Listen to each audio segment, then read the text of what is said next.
Hey, this is Saint Lane, and you're watching BloodJuice. Yeah. Sipping on the blood juice. It's BloodJuice! Fucking BloodJuice! Sipping on the blood. The whole scene in general, like you're from New Zealand. What was that kind of shit like growing up? Like, you know, the family and the whole kind of lifestyle. New Zealand's cool, man. Like, there's like ups and downs with, I guess, any place like that, and that's why you get a lot of people moving from Auckland to Australia. That's true. Like, there's a lot of crime in Auckland, and there's like no one's got jobs, and like money's all fucked up and shit. So yeah, we moved out here. A lot of people left New Zealand, kind of all around the same time. True. To try to escape and like have a better life. Yeah. Wow. That's crazy. Yeah. So what was it like? Was it a big family or?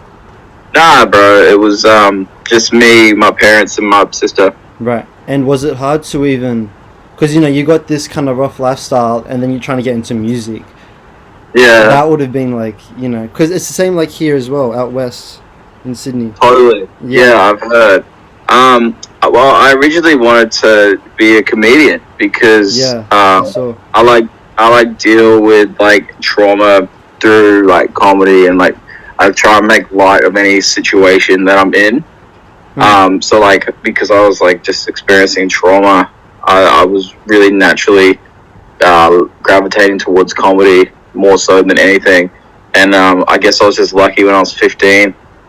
Me and just some kids from my school were just jamming, recorded a couple of tracks, and then signed a distribution deal with Interscope when I was 15 years old. Didn't even I wanted to be a comedian, and I was fucking on like Jimmy Iovine's record label, and I was still in fucking high school. Jesus. I had no intention of I was dead set on being either a comedian or playing rugby league. Those were like my two things I was going to do, and like music was just like a thing that I knew how to do because I like grew up. My granddad was in bands and he plays instruments, and he just taught me how to play instruments when I was like 5. Right. Far out. So but yes, I fell into it, bro. Yeah, it was kind of already there before you even knew. Yeah, bro. Yeah, that's ridiculous. And how did, because you know, obviously, I assume rap, you kind of got into yourself. Like that wasn't a family thing. No. My mum was really into she still is really into Lauryn Hill, the Fugees, Nas. So I like grew up with all that what a music. sick fucking mum! Your mum's so cool. Yeah, dude. Yeah. My mom's black, so it was all R&B music, dude. Yeah, that's man. And so I assume that's how Kanye became a part of it as well. Yeah. In 2005, my uncle got me late registration as a gift. Yeah. That's exciting. I put it in, and I loved it. Like I immediately was like, I was in love with it, and but I knew I couldn't do it. I was just a fan. Right. I listened to music. I was like, I could never make music like this. Yeah. But I like the Bernie Mac skits between the songs, so I was like, I want to do that. I want to do comedy, and so Bernie Mac was my first comedy influence, and then through that Kanye album I got into Bernie Mac and music comedy like Martin Lawrence and Eddie Murphy, Dave Chappelle. Well, I actually got into Eddie Murphy like when I was a teenager. Yeah. But I was into Martin Lawrence and Bernie Mac when I was younger. I remember that raw Eddie Murphy, the stand up. That's what got me into comedy as a whole. That was like it. So what's you know, being signed at 15, not everyone has that. Dealing with that mentally, did you feel like you were even ready? Nah. And the shit we put out was fucking trash, dude. I remember Consequence of Sound, who was like the biggest music blog in the world at the time, this UK blog, like millions of people read this online magazine. And we were on like the front fucking page of this magazine, the biggest music magazine outside of Rolling Stone. Like with kids, they put a 3.5-star review of our album, which like is, if in today's scale, that's the worst reviewed thing I ever released. But back then, they were like highlighting the shit. They were like, "This is great. These 15-year-olds sound beyond their years. This is like amazing music, and like it's a sign of what's to come." I'm like, holy shit, man! Like the pressure's on. Yeah. And then we then the second project comes out. So like the first one was like a 7-track EP, and the next one was a 12-track album. The shit flopped commercially, critically, like it didn't even get reviews. No one fucking bought it. And then we were no longer on Interscope, unsigned, but we had management booking, and I was like, hell excited to like make the third record and keep going. Then I get kicked out of the band, and then I was like, fuck, what the fuck am I gonna do? So then kind of picked up hip hop shit when I was like 18. I'd been a fan my like whole life, but like started trying it out when I was like 18 years old. Wow, that's crazy. Fuck, sorry. So, was there anything you would have said in particular to yourself at that point?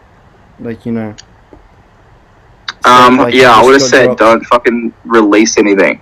Yeah. Because all my shit sucked. Yeah. Until last year. But with that being said, you still had to fuck up, like, to be where you are now. Yeah, for sure. Oh, dude, I fucked up so much. Like, all my stuff sucked. Like, I can't even listen to it, man. Yeah, no, I get it.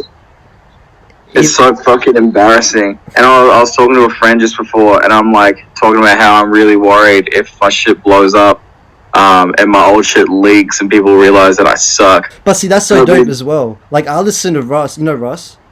Yeah, from Russ. like years ago, and like that's hella inspiring because it was fucking trash. Yeah. I guess so. Yeah. That's a very optimistic way of looking at that. Yeah, no, I could also hate you fucking trash. Who the fuck is Saint Lane, dude? Totally. Yeah, straight up. Yeah, I get worried about that, but yeah, man, I put out so much music, dude. I put out like that's why I get like worried. Not worried, but like sometimes like the word industry plant like gets thrown around when people talk about me.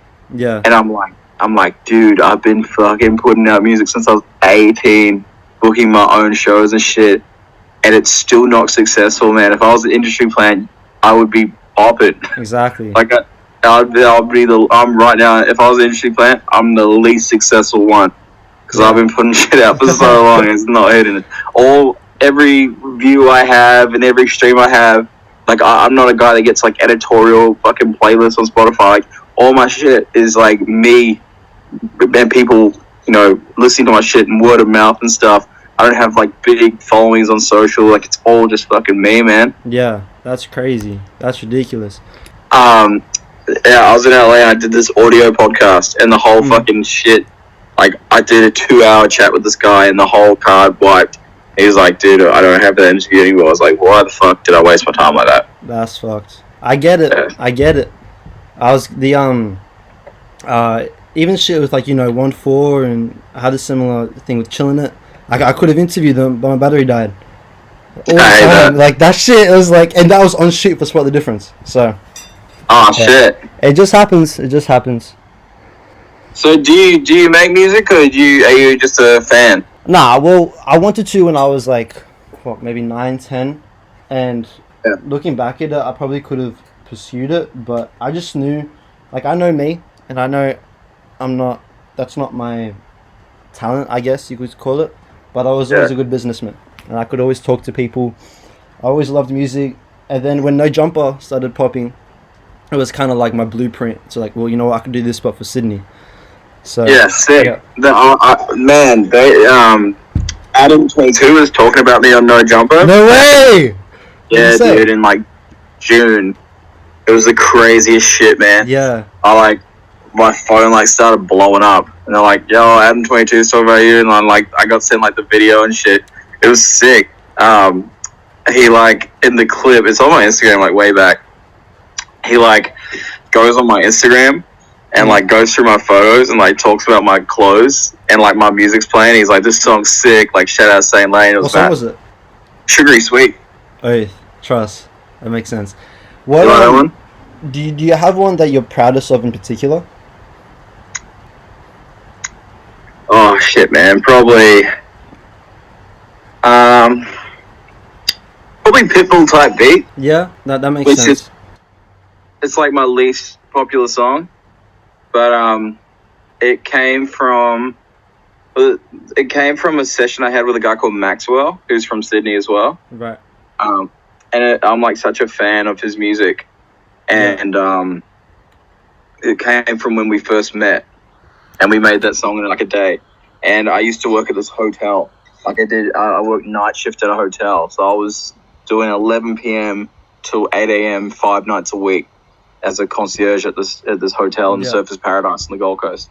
And every night I'll listen to Maxwell's Beats Volume 1 album and write raps to the fucking to his album.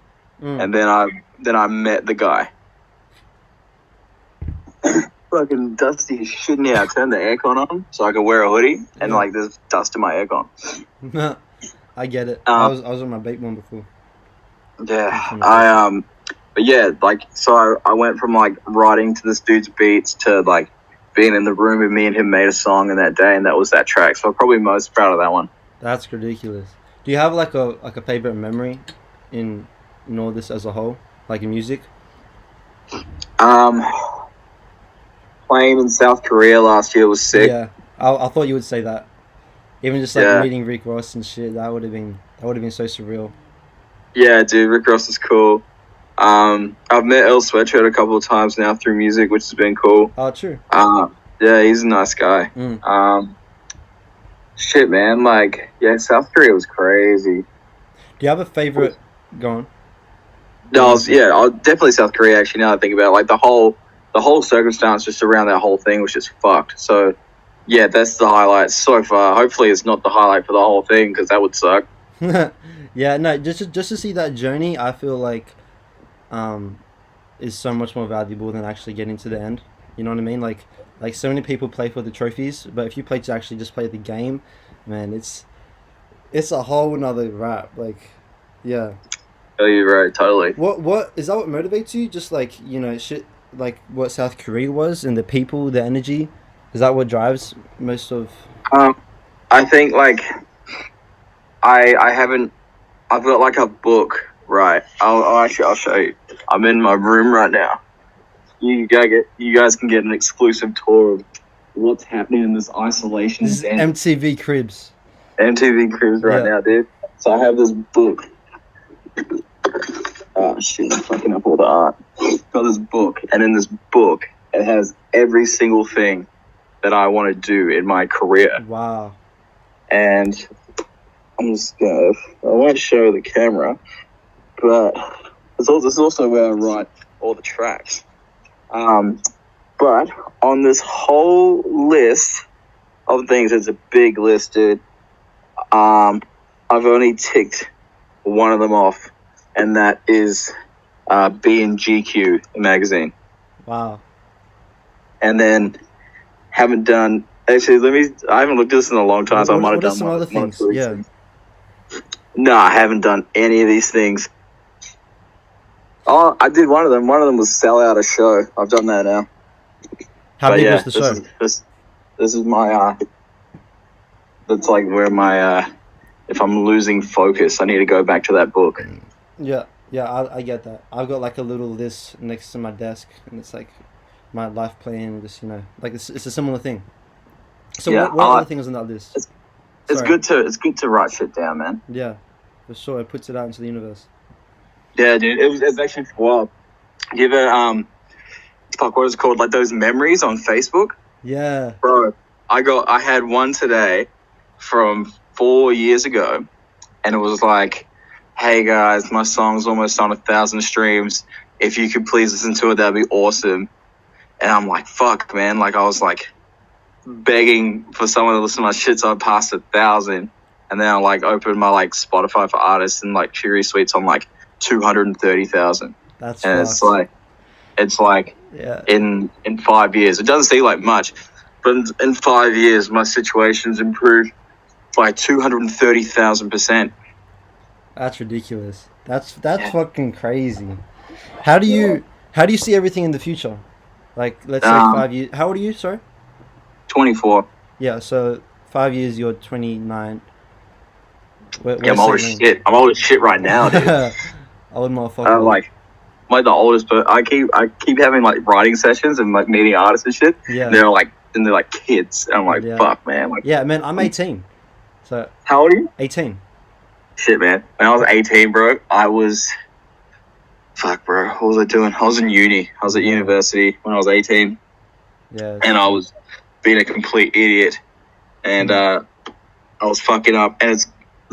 you've got a backdrop there? That's... Yeah.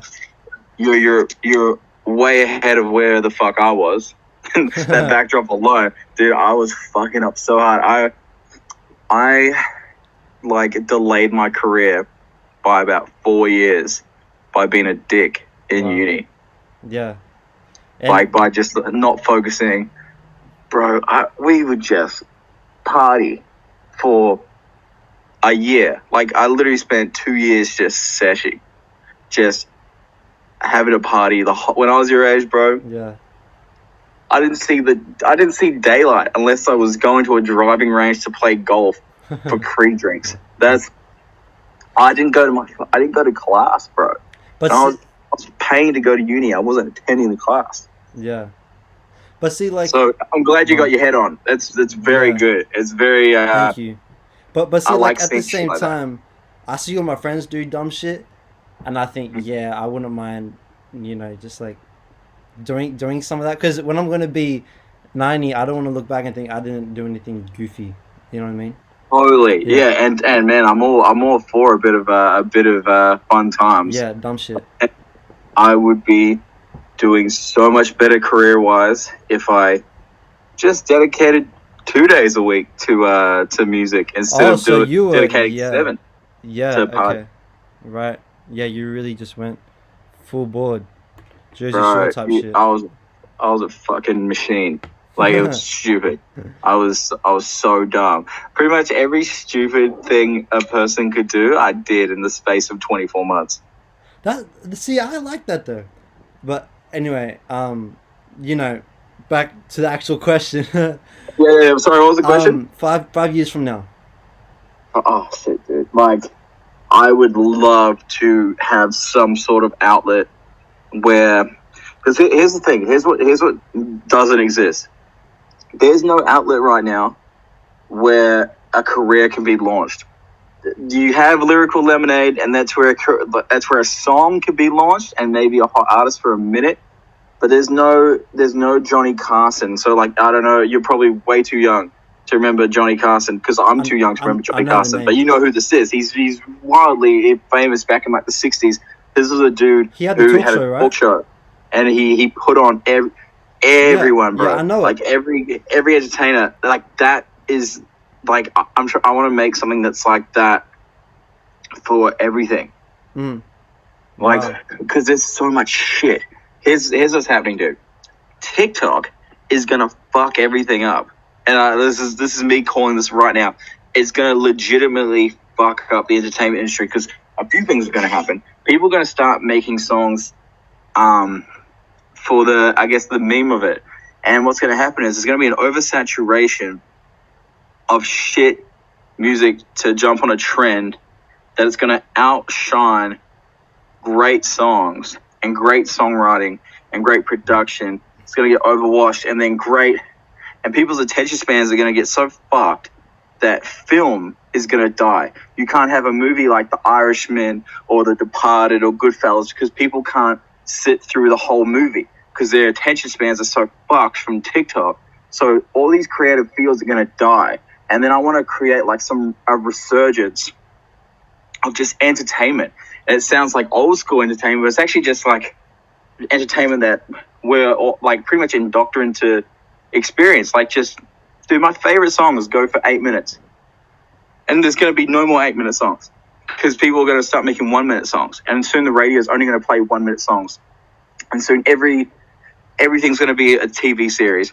There'll be no movies because people can't pay attention long enough, so they're going to have a 3-hour movie and cut it up into a bunch of 10-minute episodes, because that's all people are going to be able to handle. And I just want to bring back like traditional media by creatives. I feel like Jordan Peele is at the forefront of, like, he's like a creative genius. But if a company like Disney or Apple get their hands on Jordan Peele or Ari Aster, or Bo Burnham, the creativity of it is going to get drained out, and it's going to be catered. Like Drake put out a song today. I don't know if you heard that fucking dance tutorial. Right foot, left, yeah. If comeback season Drake heard that fucking song that came out today, he would lose his fucking mind. He would slap the shit out of him, dude. Yeah. And so when I'm 29, man, I would love to create the divide, the bridge between the idiocracy of new media and bring in art and bring in field of art and create a community of people who will appreciate art and see the art and the value of the art. Yeah, for sure. I think, although TikTok propelled it, it was ever since the internet. Ever since we didn't need labels anymore, it was on the rise, and it will take this full circle to eventually, if it's not you, it'll happen with time. It's the same way like 2018 rappers were like a trend, like the Lil in front of the name and shit, and then eventually like now, actual rap is cooler again than what it was back then. You know what I mean? Yeah, and all everyone trends hates on the Migos rap now. man. Yeah, exactly. It's just a full circle. It'll I just feel like we're in a bad run of the circle right now. Yeah, I guess you could call it that. But if you're playing, for the long term, it'll pay off eventually. Yeah, dude. I just want to. I just want to make the best shit. Yeah. I don't care about trends. I've never cared about trends. All my music is like you've heard my stuff. Like Sugary Sweet Cop on My Shirt. Those songs are from 2017. Yeah, I watched the other interview as well. Yeah, so like they're all like everything I'm doing. I'm trying to make it so when if it comes out in 3 years, it still sounds good. Yeah, exactly. So because there's a lot of people putting shit out that they made last week that in 2 weeks is going to sound dated. Yeah, that's so true. And how do you, like when you record something, would you sit on it for a while until it's still hot? Or sit on it for a long time, dude. Yeah. There has to be no influence of the outside world in it. Like there's no influence of any other pop music, any other artist. It's like I'm just gonna go in and make something that has no influence. And like there's always gonna be influence because I'm always consuming music. But I want it to sit in its own field. Yeah, I can understand that for sure. And then that's why when you said John Mayer and Kanye West, like when I heard the music, it just made sense. Like thank you, dude. Yeah, like I can see the ties. Yeah, that's what I'm trying to do, man. And it's hard. It's like people like that's not commercial in a sense. And I get pop sensibility. Like I can make pop music because I write music, so I understand how to put the systems in place to make pop. But I'm not interested in that. I'm interested in outliving. I'm interested in my music outliving me. That's a good way of putting it. So is that your main goal? Is that like a, you know what I mean? Like a legacy that you really just, yeah. That's like I want all my shit just to be the legacy, dude. Yeah. Like everything just to be people. And I in 2000, I must have been like 2016. I said in an interview, I can't even remember who I said it with, but I said my biggest fan hasn't been born yet, and I'm sticking with that quote. They still haven't been born yet. Yeah, and they might not be dude, born yet. I don't feel like I'm from this fucking planet, bro. Yeah. This is like how I really feel. Like I feel like I'm not of this earth, and it sounds so fucking high and mighty of me to think like that, and like people could look at it and be like, "What a dick," but man, like I feel like my whole existence is to influence the best shit. So not me be the best shit, but like me be the Beach Boys to the Beatles. Yeah, like Tupac. I might not change the world, but I can spark a mind who will change the world. Yeah. Exactly. Yeah, for sure. Is out of everything that you're doing now, and the trends and all these challenges, what would you say is the biggest challenge you have right now? Biggest challenge right now, man, is as well right now, so it's interesting. is getting getting attention. Yeah. So like putting out like a 3-minute song that people can sit through. Yeah. That's true. Putting out like, bro, I've been locked in my house, bored. So I started like this podcast where I called just my mates. I've seen. And so, bro, so like I'm on this thing, getting like the biggest artists in the country on this thing. Yeah. Just because like calling some favors, and no one watches it. Like it's literally like fucking no one. I like got the fucking Lime Cordial on my show, and like it got like 22 views. Because people just don't have time to watch a 10-minute fucking thing. Exactly. Well, how do you think I feel? I do a podcast, bro. Like I know, dude.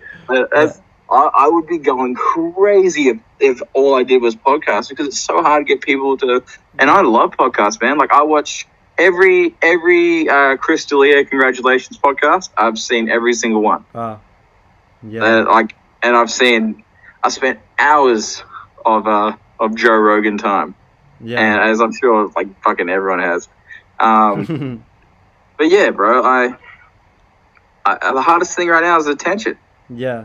And I think with time as well, if you really are trying to build that legacy aspect, and then it just do a full circle. And once you die, like you know, there's 13 million people have seen that X interview, XXX.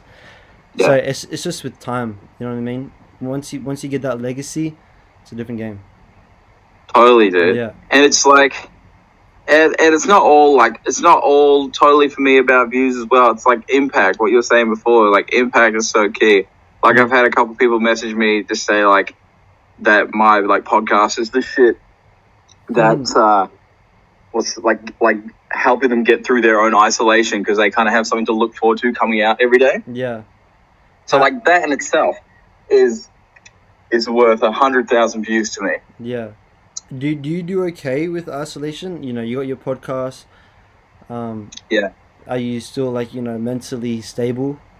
Because I mean, like, you know, I've been trying to keep healthy, but goddamn, like it's hard. Yeah, it's a challenge, but like I think I like that as well. Dude, I like played Fallout New Vegas for like finished the whole game like 7 days. I just didn't get off it for a week. And I was like, oh shit, I need to do something. Yeah. So now I'm like back exercising and fucking I can leave my house now, which is good. I left my house today. Yeah. And kind of I went to the beach and went to the record store. But yeah, dude, it's so easy to lose your mind when you're isolated. Man, I was talking to my dog like he was my best friend, like like just really like intimate conversations, like. Mm-hmm. I get it. And the dogs know. And your dog knows. Like, dogs can tell tone. You're having an intimate conversation with your dog.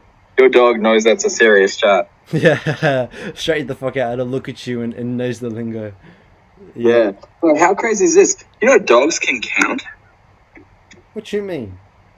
Like, dogs have the instinctive ability to count. So a dog sees 2 things, and the dog knows it is 2 things. Oh, well... So you see how, like... Yeah. There are 3 water bottles, 4 water bottles? My dog goes, that's 4.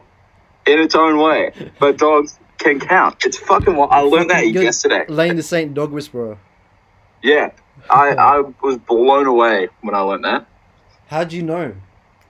I read it on Reddit. Oh, so it must be true, yeah. It has to be true. I'm gonna put all my faith in this one dude that said that. That's funny. And I did no further research either. I've gone 100% invested in it. But yeah, I believe it, and I'd like to think it as well. I'm just gonna choose to believe it. Some things you have to. Where's your dog? My dog's downstairs. Can I see him? Go. Yeah. No way. Hi, Hollyfield. Hollyfield. She currently has a bladder infection because she drank all my pool water, and so she's sick. And you can't take it to the vet. Yeah, I can't take it to the vet. I'm gonna take it to the vet tomorrow. I called up my friend who's a vet, and she just said, "What's going on?" and the pills to get, but she can't prescribe them unless I go in. So I'm gonna go in tomorrow. She's hella cute. I Yeah, see bro. it count. She's the best dog. Except, only problem is, because she's got this bladder infection, she pisses herself when she lies down. And you're lying down on my bed, champ. So does she piss on your bed? No, she hasn't yet, but she keeps doing it. She gets like pissing on the floor when she lies down because she's got this bladder infection. Oh, that ain't fun. Yeah, I've been cleaning shit up. How old is she? Yeah. She is 3. True. So yeah, she's the best, man. Yeah. The fucking, are they all close? They're all your clothes in the back? Yeah.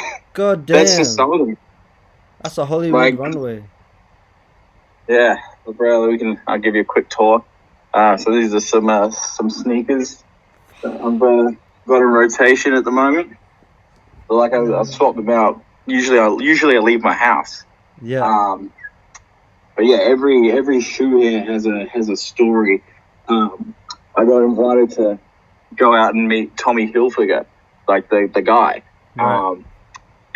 So I bought these sparkly boots to meet him in. So I didn't want to wear Tommy Hilfiger because I thought it'd be a bit on the nose. Yeah. I dropped my phone. Bro, I drop my phone every day. It's crazy when I bought this phone. I was like, do you want a case, a protected case? And I was like, nah, I never drop my phone. Every day since then, I've dropped this phone. I've been wearing these so much, dude. I usually don't wear mids. Everyone loves the Jordan ones. Bro, these. I picked these up in Hawaii the other week. True. More than Are they the... Oh, no, I thought they were the Soldier Boys. No, they're just the babes. Yeah. But yeah, all for it, man. And then we head over to the jacket section. Sorry, are they real in Hawaii? What was that? Are they real in Hawaii? What do you mean? Like the babes. Like I got them in Hawaii? Yeah, but are they real? Like, because in Hawaii, that might be fake. Well, I hope so, dude. Shout out Harbor's Vintage for selling these shoes for $350. Hey. Yeah, if they're not real, I'm throwing hands.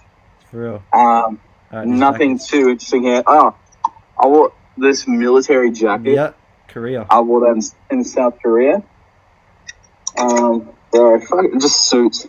Heaps of suits, heaps of button-ups. Nothing too interesting's happening in this corner. A lot of dry cleaning. Been wearing that a bit lately.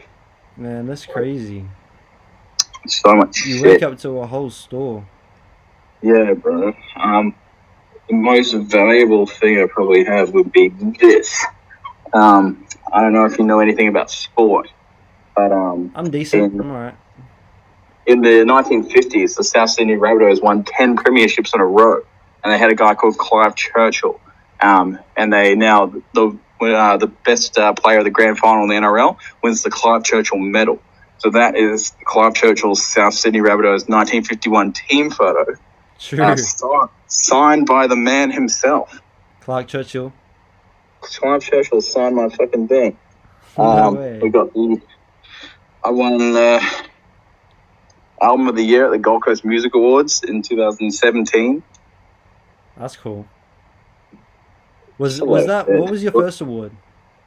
What was that? What was your first award? First award. When I was 12. Wait, is this music? Nah, sport. Oh, okay. All right. Go on. First music award would be that award there. Right. I was holding. Actually, no. It was Song of the Year at the Gold Coast Music Awards. True, that's pretty cool. But what was this one when you were 12? I'm interested. It was most valuable player, college rifles, rugby union. Yeah. Everyone loves their rugby. Yeah, bro. Yeah. It's such an Aussie thing. She keeps. Can you hear that squeaking? Is that coming through? No, I can't hear it. Okay, cool. Yeah, and I got my microphone next to me anyway, so all good. Good. All good. So is there anything else you wanted to know, my man?